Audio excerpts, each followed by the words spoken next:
the most interesting things that came out of the other day when Sophie Cunningham became the protector of Caitlin Clark was the recognition that Sophie Cunningham is kind of cool, really cool. See, when Sophie Cunningham came to Indiana, I had gone and seen one Fever game last year from courtside. It was against Phoenix. Brittany Griner was on Phoenix, and this girl named Sophie Cunningham was on Phoenix. I'm like, whoa, she's hot. And she's a good player. All right, but this is what Sophie Cunningham had been here in Indy. A fashionista, a glamour gal, somebody to take their clothes off, put their finger in their mouth or get up to their glasses and, look the part. Instagram all over the place. It was the sense of those of us that actually follow the Fever that Sophie Cunningham was more interested in that than she was playing. She was hurt. She didn't play. That kind of thing. And people are like, yo, lady, you going to play or what? You know what I'm saying? I don't know. What you going to do? Well, anyway, all those videos, all those Instagrams, all those taking off your clothes, all of it meant nothing compared to this right here. Her attack, I should have shown it, but I'm not. Her attack, not even an attack, her takedown of the lady Sheldon, who's very attractive herself and very accomplished as a basketball player, it was perceived as protecting Caitlin Clark. And anyone that wants to protect Caitlin Clark is great in the eyes of WNBA fans and sports fans in general. But it became bigger. All of a sudden, videos of Sophie Cunningham kicking a field goal. Steve Eubanks said this. He's an editor. He's a Christian. He's all these guys. Hey, look, on Monday, I wouldn't have known Sophie Cunningham if she'd knocked on my front door. Now I know she filled in as a high school kicker. And she's one of the best female basketball players in America. And she was homecoming queen. And she was a black belt in karate at age 6, the youngest in the state of Missouri history. How about that? Now everybody knows who Sophie Cunningham is. Everybody wants a piece of Sophie Cunningham. Her jersey is the number one selling jersey in the WNBA. Sold out. Now, why is that significant? I'll tell you. Because her jersey surpassed the all-time woman, Caitlin Clark.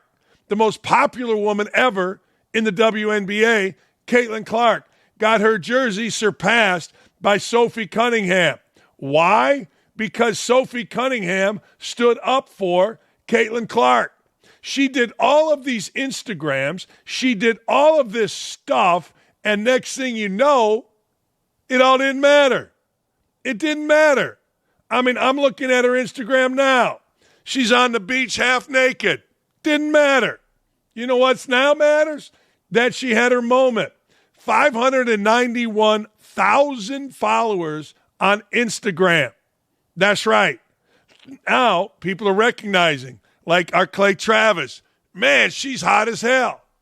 People are now saying, wait a second, give me more. Here, she takes her clothes off again. She did all that and got a lot of views. I mean, she was very popular. But one takedown in one game, that's why you come to play with the Fever. See, you come to play with the Fever because, number one, you're going to play on national television every game. That helps your brand. You come to play with the Fever because you're playing with Caitlin Clark. You become friends with one of the most powerful, popular athletes in America. But then there's always that moment. And for Sophie Cunningham, that moment occurred the other day with a takedown, a grab. It was perceived that she was protecting Clark. It wasn't really that, but that's all right. Let perceptions rule. And now people are interested. It's good. It's great. Now, while the NBA dips, the Fever are going to further explode. Yeah, man, I want to watch Caitlin Clark, but damn, that Sophie Cunningham can ball too because she can. That Sophie Cunningham's a badass because she is. That Sophie Cunningham's hot as hell because she is. And don't give me that sexist shit. Women have been fawning over male athletes' looks forever. Steve Alford, back in the day, would walk around campus and every girl from cheerleaders to prom queens to freaking sorority girls to the, I don't know, girls from the hollers of Indiana would giggle and follow. Ronaldo, after his retirement, the famous soccer player, he puts out like a mist every day of him shirtless. Don't give me that crap, you're misogynist, for talking about the girl's looks. The girl's hot. Seriously. The girl's hot as hell. And people notice hot. Why do you think I'm so popular? I'm hot as hell. I am. But she added to it. She added to it by protecting the golden child. There you go. Who didn't want a piece of that back in the day? Who didn't want a little bit of that white yummy right there? Yeah, true story. When you played well at Indiana, you always, well, you did this anyway, you left your phone number in the student phone book. We beat Purdue. I started the game, had a monster game, standing ovation at the end. And next thing you know, when I got back to my dorm room, Curry 2, come party with the animals. It was called Curry 2 Zoo, come party with the animals. All of a sudden, there are a lot of little girls walking around that hallway because it was a big X, that dorm. This was girls, this was boys, this was girls, this was boys. All of a sudden, a lot of women like that little white yummy right there. We know the deal. Everybody knows the deal, so just stop it. You're being misogynist. Yeah, well, bite me. I'm being truthful. Absolutely freaking truthful. Don't at me about it, people. But hey, here's the other side of it. Now, and Sophie Cunningham has probably had this her whole life, now you're being scrutinized. Hey, Davey, did you know who Sophie Cunningham was before the takedown of that J.C. Sheldon the other day? Did you know who she was? I did, Dan, simply because of the story involving the guy with the Phoenix Suns, but I did not know who Sophie Cunningham was 2 months ago. So she is the guy really come on the radar. Yeah, that story, allegedly sex with Josh Bartlestein. Now I saw a lot of posts like, hey, man, good for Josh Bartlestein. Well, no shit. Except, Josh is married, and Josh denied it, and I hope it's not true because I like Josh Bartlestein a lot. But no, you're right. I forgot about that. That's pretty much where she first burst into the consciousness, and people are like, all right, okay. Yeah. You ever pay attention to her? Like, have you ever watched the Fever games? Have you watched Fever games? I've watched one this year so far, earlier in the season. As far as her play goes, I mean, I saw obviously the clips from everything that went on with after Caitlin Clark, the takedown, and all that occurred. But I mean, the girl gets after it. I like it whenever people play with fire like that. I do too. I mean, and then she seems kind of cool too. You know what I mean? Seems kind of cool. Hey, by the way, I don't know if you know this, but the Daily Mail picked up on what we said yesterday on the show. It did. And you know what? It should. Caitlin Clark flopped. Referees are under no obligation. Some guy says, I need to be bodied. Oh, stop it. Are you crazy? Are you nuts? I played in the Big Ten where there were no rules. Are you out of your mind? Dakich must be looking for attention from his crappy program. She was bodied twice. No, she wasn't. No, the girl was guarding the hell out of her. What are you, nuts? Get out of here with that. I stand by what I said. I stand by it. I do. Caitlin Clark flopped and ran. Caitlin Clark flops, in order. Instigates, flops, and runs. Hey, it's not a bad deal.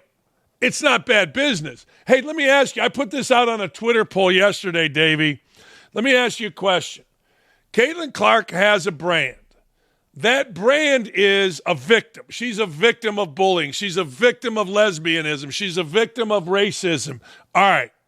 She has that brand. She also has a brand of being a terrific basketball player. Okay, that's her brand. And a really nice young lady. That's all true. It's all the way it is. That's the way this goes. Would it have hurt her brand if she would have bodied up on that Shelton girl, and they would have thrown hands. They would have fought. No. Dan, we've reached the point No. with Caitlin Clark.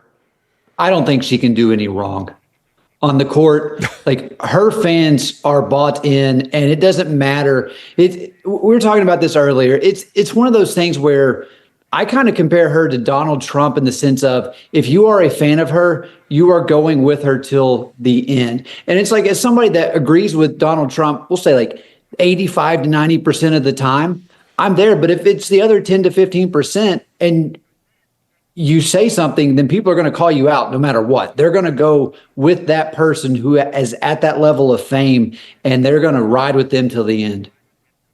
Yeah, I kind of agree. I do. I do agree. And I think that's almost any politician. Like, there are people that would ride and die with Joe Biden to this day.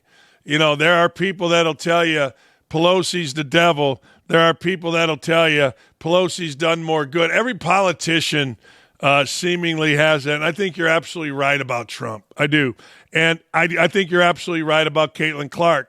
I think there are enough people, and she's earned it because she's handled herself wonderfully.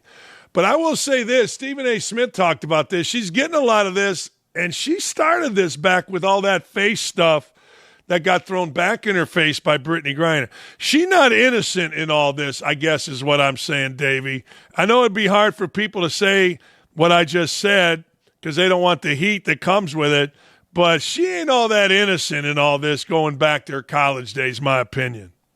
I agree with you, Dan, and I think her fans like that, though. Even though they're going to stick up for her. Like, I mean, she's not innocent, but a lot of times, like, let's take a lot of Duke players, for example. I mean, you look at the Christian Laettners of the world, they weren't innocent, but they had their fans that were going to go with them, and people that, no matter what they did, it's like, it's either a love-hate relationship. It's not you're middle of the ground. You're either all in or all out. Yeah. No, I agree. I mean, I think the people that are all in are really whacked out all in, and I think the people that are all out get persecuted for not being all in. But you know what? I love it because, well, it's interesting. But she's a flopper instigator, flopper, runner. We'll be right back. Instigator, flopper, runner. Yeah, that's it. That's the order.